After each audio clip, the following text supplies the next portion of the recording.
We now take you to a point on the English coast for the first eyewitness account of the naval action. Stanley Richardson reporting. Scale military invasion operation in history. Now back to London. Area. No low-flying fighters came over to strafe us with machine gun fire. And no enemy vessels, not even one of their vaunted E-boats, came out to the attack. The officers and men with whom I rode wondered searchingly about this. They had been keyed up with some real German opposition, both from the air and the sea. Their trigger fingers were itching for a scrap, and they were a very disappointed lot at not getting it. If the Germans weren't just too timid to come out, the only other ready explanation that could be advanced was that they were too busily engaged in coping with the Allied air attacks made on their shore establishments as a prelude to the actual landing of troops. In the area we covered, we could see hundreds of bombers and fighters shuttling back and forth, dropping their bomb loads and returning to England for more explosives to blast the enemy. We could see the big two-engined American transport planes, also in the hundreds, returning to their bases in the United Kingdom after dropping their airborne troops in France.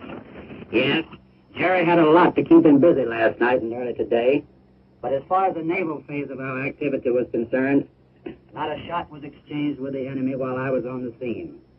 For that preliminary phase of the show, at any rate, it was all too incredibly easy. We left our patrol torpedo boat based in daylight to accompany the slow-moving light advance guard of ships which had to pave the way for the actual landing.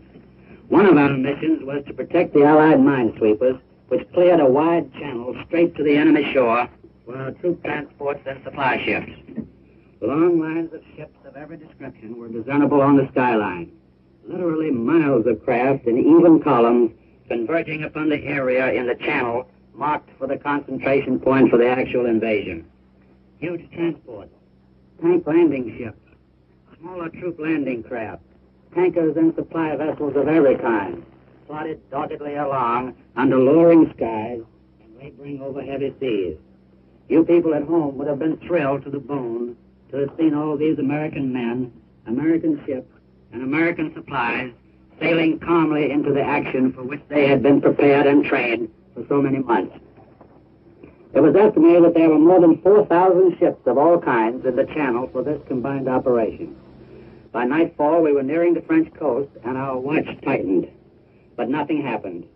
Even when a full, near moon, appearing fitfully from behind the clouds, gave our position away clearly to any enemy who may have been lying in wait for us. Then the fast and heavy combat ships moved up into position. All aligned themselves in the bombardment area to loose a hail of high explosives to protect the troops moving into the beaches on their landing craft.